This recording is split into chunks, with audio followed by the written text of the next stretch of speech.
आभासी दुनिया के मेरे दोस्तों, रतन लाल बोल रहा हूँ। काम की बात लाल की क्लास में आपका स्वागत है और पेश है अम्बेडकर नामा। दिन भर व्यवस्था थी, इसलिए आज दिन में कोई वीडियो नहीं बना पाया और अभी लौटा हूँ। और आते आते हमारे सीनियर वरिष्ठ कलीग, एक खास मेहमान हमारे साथ मौजूद हैं। उनसे आपको परिचय कराएंगे और उनका पूरा अनुभव उनसे साझा करेंगे, हम सब आपसे साझा करेंगे। लेकिन इससे पहले एक बात मैं बता दूं कि जैसा आप जानते हैं कि अम्बेडकर नामा एक मुहिम है, और मुहिम है अम्बेडकर साहब की राइटिंग से लोगों को परिचित कराने का। जो बहुजन नायक और नायिकाएं हैं उनसे लोगों को परिचित कराने का। और तीसरे कि जो बहुजन हमारे स्टार हैं, जिन्होंने अपने जीवन में कीर्तिमान स्थापित किया है, उनसे बातचीत करना, उनसे आपको रूबरू कराना। तो इसलिए इस खास मुलाकात में आज हमारे साथ है डॉक्टर जगदीश प्रसाद। डॉक्टर जगदीश प्रसाद बहुत ही जाने माने कार्डियोलॉजिस्ट रहे हैं। बिहार के नालंदा से के रहने वाले हैं और इनके माता पिता मजदूरी करके इन्होंने पढ़ाया है और एम्स से इन्होंने ग्रेजुएशन पोस्ट ग्रेजुएशन की।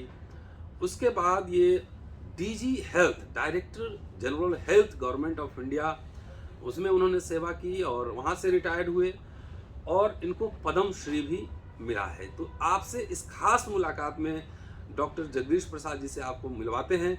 डॉक्टर साहब, शुक्रिया आपका आने के लिए और कि आप अम्बेडकर नामे में हमारे दोस्तों के साथ आज हैं। आप धन्यवाद रतन लाल जी, आपने परिचय तो दे ही दिया है, तो मुझे ज़्यादा बातें नहीं करनी है।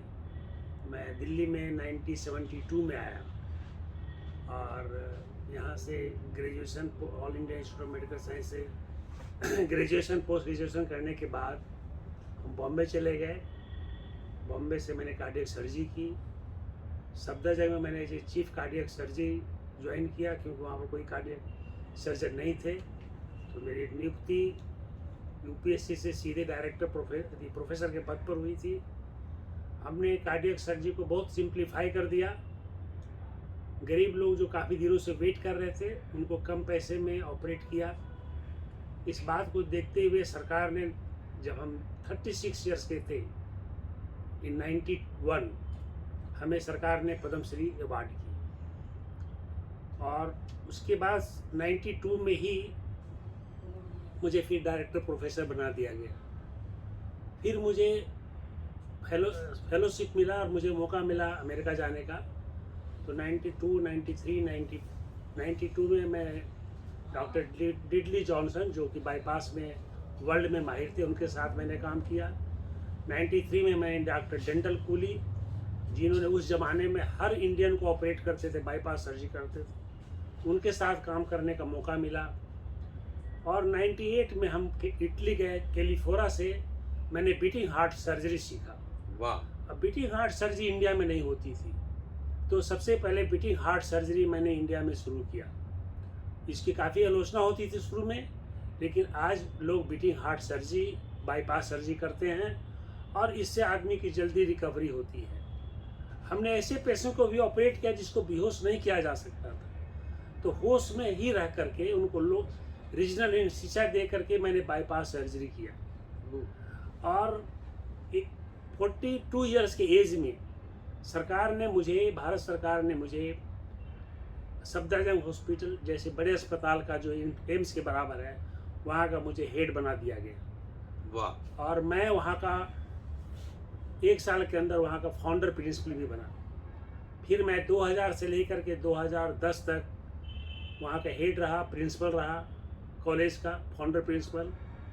और जो भी आप आज के दिन में अगर सफदरजंग की तरफ कभी जाने का मौका मिले, और वहाँ का जो भी सुपर स्पेशलिटी बना, ब्लॉक, इमरजेंसी ब्लॉक बना, कॉलेज बना, ये हमारी एम एंड ऑब्जेक्टिव थी और हमने बनाया। हमने देखा कि सफदरजंग अस्पताल में गरीब लोग बहुत आते हैं और गरीब लोग ज़मीन बेच करके ऑपरेशन कराने आते हैं। तो मैं जब डीजी बना, तो मैंने एक डिसीजन लिया अपनी ज़िंदगी में, जो आज भी मुझे खुशी पैदा होती है। मैंने सफदरजंग में कार्डियक सर्जरी को बिल्कुल फ्री कर दिया। जहाँ पर 1 लाख 2 लाख रुपया लोगों को लगते थे, आज अगर कोई जाए सफदरजंग अस्पताल में तो उनकी ऑपरेशन फ्री होती है।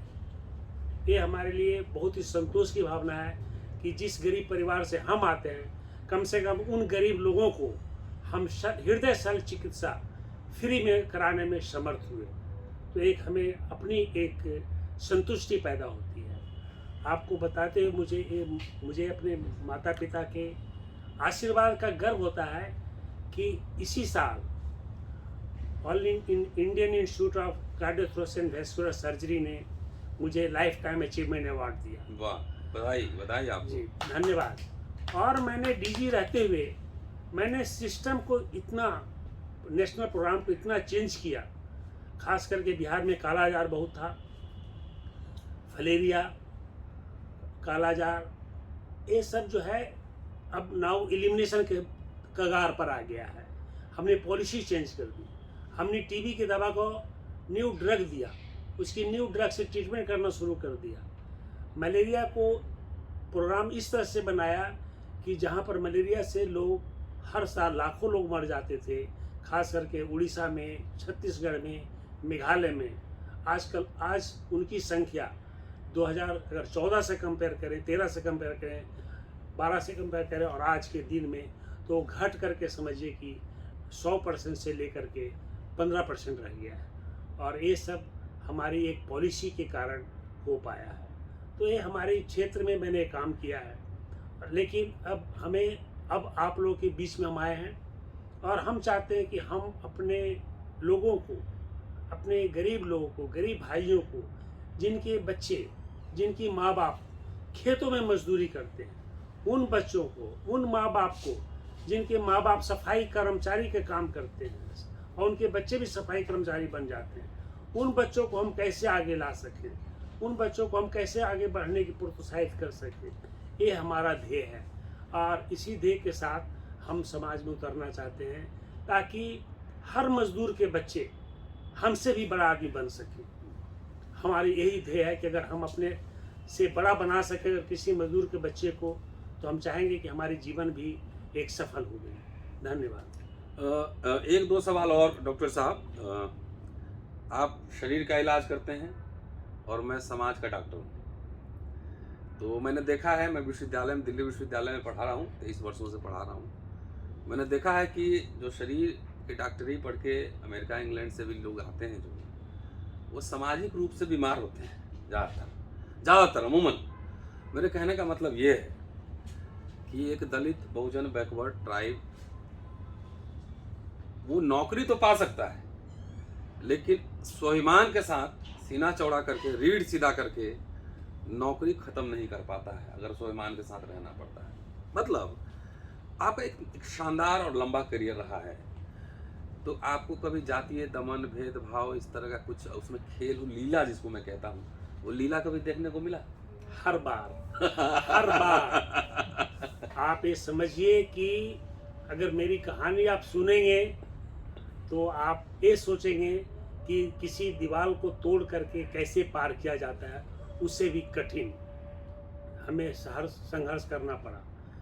चाहे वो मुझे डायरेक्टर प्रोफेसर का पोस्ट मिला हो, चाहे मुझे एडिशनल डीजी का पोस्ट मिला हो, मुझे कमीशन, शेड्यूल कास्ट कमीशन का दरवाज़ा खटखटाना पड़ा, और चाहे डीजी का पोस्ट मिला हो। आप बिलीव नहीं करेंगे कि इवन डीजी के पोस्ट यूपीएससी ने सेलेक्ट किया, उसके बावजूद भी मुझे फाइल को क्लियर कराने के लिए देश के प्रधानमंत्री मनमोहन सिंह के घर जाना पड़ा और कहना पड़ा कि सर मेरी फाइल पीएमओ में 4 महीने से पड़ी हुई है और क्लियर नहीं हो रहा है। हमारे एक जान पहचान थे सलीम शेरवानी साहब, वो जानते थे मनमोहन सिंह जी। मैंने उनसे चर्चा किया कि मेरी फाइल रोक दिया गया है, पता नहीं क्यों। तो उन्होंने कहा कि चलिए मैं टाइम लेता हूँ, चूँकि मैं हेल्थ मिनिस्टर था तो हमारे पास प्रधानमंत्री जी आया करते थे, तो उन्होंने टाइम लिया, हम उनके साथ उनके घर गए और फिर मैंने उनको ये बात बताई। तो ऑब्स्टेकल उनके स्टाफ ने किया हुआ था, किसी कारण से मैं नहीं तो उसको बताना चाहता हूँ, लेकिन उनसे मिलने के बाद उसी शाम को मुझे डायरेक्टर जनरल पोस्ट की चिट्ठी मिल गई और वो क्लियर हो गया था। तो हमें स्ट्रगल, लेकिन मैंने कभी हार नहीं माना।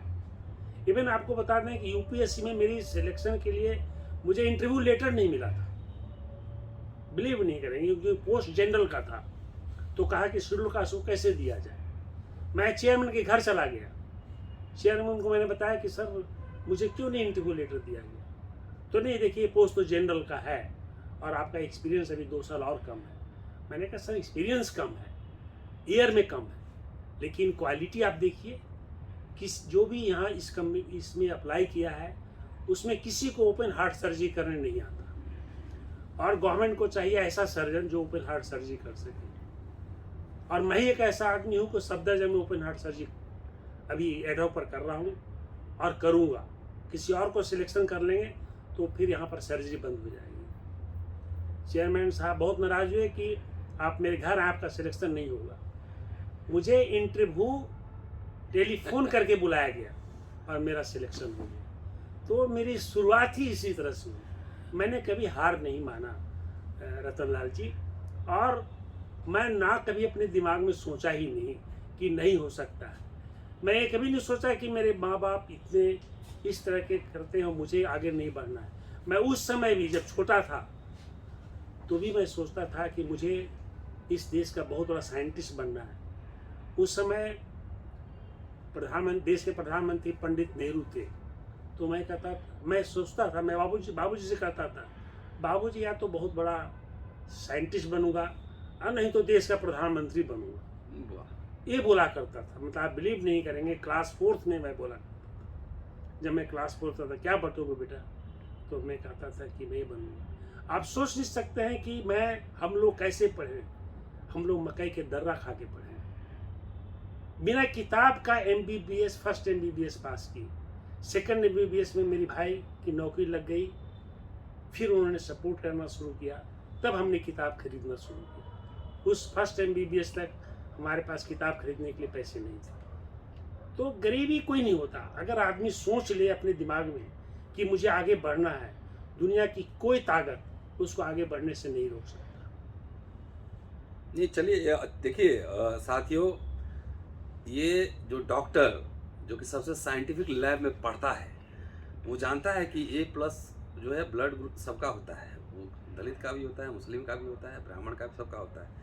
लेकिन तब भी ये सांस्कृतिक और सामाजिक ताने बाने ऐसे हैं, इसको सत्ता का खेल कहते हैं। इसलिए सब कुछ जानते हुए भी जानबूझकर दमन और भेदभाव होता है। जब ऐसे पद्मश्री हमारे साथ बैठे हुए हैं, इन्होंने अपनी आप बीती बताई, तो आम आप गांव में सोच सकते होंगे कि 21वीं सदी में भी क्या हालत है। लगातार हम लोग सड़कों पे संघर्ष में रहे हैं, लगातार लिखते हैं, बोलते हैं, समाज के ताने बाने को समझते हैं। और ये अनुभव आपसे इसलिए साझा कर रहा हूँ, कई साथी मेरे विदेश में रहते हैं, उनका भी इंटरव्यू मैंने किया है। वो कहते हैं विदेश में भी जातिवाद करता है सब इंडियन जाकर। ये सिर्फ ताने बाने को समझने के लिए कि क्लैरिटी जब रहेगी तब आप उसका समाधान ढूंढ सकते हैं। जगदीश बाबू, आखिरी सवाल आपसे लेता हूँ। बिहार के रहने वाले आप भी हैं और मैं भी हूँ बिहार का रहने वाला। लोग कहता है बिहारी जन्मजात पॉलिटिशियन होता है, कि अब रिटायरमेंट हुए हैं तब जाएंगे कुछ काम करेंगे, आप सामाजिक काम करेंगे। तो क्या अभी एक तो बताइए कि देश में अभी जो राजनीतिक हालात हैं उस पर आपका क्या टेक है, क्या समझ रहे हैं? दूसरा, पोस्ट रिटायरमेंट जो करियर होता है लोग जनरली, तो बिहार में तो पहले समझ लेता है कि आ गए हैं जगदीश बाबू, अब कुछ MLA MP का टिकट उकट का हिसाब किताब बैठावेंगे। तो क्या भावी योजना है, इसके बारे में हमारे दोस्तों को बताइए। देखिए, भावी योजना तो आपको पूरा डिस्क्लोज नहीं करूँगा हाँ, क्योंकि भावी योजना ऐसा है कि आप फिर हंसने लगेंगे। बहुत बड़ा भावी योजना है और मैं एक साइंटिस्ट हूँ और अभी भी मैंने एक प्रोजेक्ट डाला है department of science and technology को। तो मेरी पढ़ाई की तरफ से ध्यान नहीं घटा है। मैं अभी भी दिन में 2 या 3 घंटा इंटरनेशनल जर्नल पढ़ता ही हूँ। लेकिन इसके बावजूद भी मेरे मन में एक भावना है जो मैंने आपको क्लियर कट कहा कि हम उन मजदूर के बच्चों को आगे कैसे ले जाएं, इसकी जागृति मुझे लोगों में पैदा करना है। हर लोग बात करता है किसान की सब्सिडीज को लेकर, लेकिन कोई ये नहीं बात करता कि वह मजदूर जो किसान के खेत में मजदूरी करके उसको ज़मीन को, अनाज को उपजाता है, उसके लिए हम लोग सब्सिडी की बात क्यों नहीं करते? क्योंकि मैंने देखा है कि हमारे गांव में जो आज से 40 साल पहले मजदूरी करते थे, वो आज भी उनके बच्चे मजदूरी कर रहे हैं। आज भी उनके पास कोई खेत नहीं है। हाँ, जिनके घर में कोई एक आदमी किसी तरह के नौकरी में चला गया तो उनका घर मिट्टी से ईंटा का बन गया है, लेकिन बाकी लोगों का घर मिट्टी का ही बना हुआ है। तो बहुत ज़्यादा ऐसा नहीं लगता कि बहुत ज़्यादा विकास उन लोगों को हो पाया है, उन मजदूरों को विकास नहीं हो पाया है। नहीं तो आप लोग बिहार से इतना माइग्रेंट लेबर बाहर नहीं जा पाते। 18, 20, 25, 26 साल के लड़के, इसमें ज़्यादा कौन जाते हैं? तो हमारे लोग ही जाते हैं, बहुजन के लोग ही जाते हैं। तो इन लोगों के बच्चों को कैसे सही रास्ता दिखाया जाए, एक हमारा एक ज़िंदगी का एक उद्देश्य है। अब इसको आप पॉलिटिक्स समझिए, समाज सेवा समझिए, मन की भावना को समझिए, लेकिन ये मैं पहले भी करता रहा हूँ। मैं जाता था नालंदा में, मैं इन्हीं पर बात अपने डिस्ट्रिक्ट में जाता था। कभी कभी मैं डाल्टनगंज जाता था, मैं पलामू जाता था, और इन बातों पर मैं चर्चा करता था लोगों से कि अपने बच्चों को कैसे पढ़ाओ लिखाओ। तो अब चूँकि हम फुल टाइम है, कोई बंधन नहीं है कि 9 से 5-6 बजे तक ऑफिस में बैठे रहना है, तो हम काम कर सकते हैं। तो इसलिए हम कुछ समय चाहते हैं कि इन लोगों से भी बात करें। और रतन लाल जी, मैं इसलिए आया हूँ कि आप भी समाज सेवी आदमी हैं। मैंने कहा कि आपसे भी कुछ हम सीखें। आप तो इस क्षेत्र में बहुत दिन से काम कर रहे हैं, और आपके साथ मिलकर काम करें तो एक बहुत बड़ी, हम दोनों मिलकर काम करें और ऐसे लोग ग्रुप में आए ताकि हम लोगों के पास जा सके, लोगों में एक जागृति पैदा कर सके कि अपने बच्चों को पढ़ाइए लिखाइए, समझदार बनाइए, कैसे वो अपनी ज़िंदगी को ठीक ढंग से काट सकता है।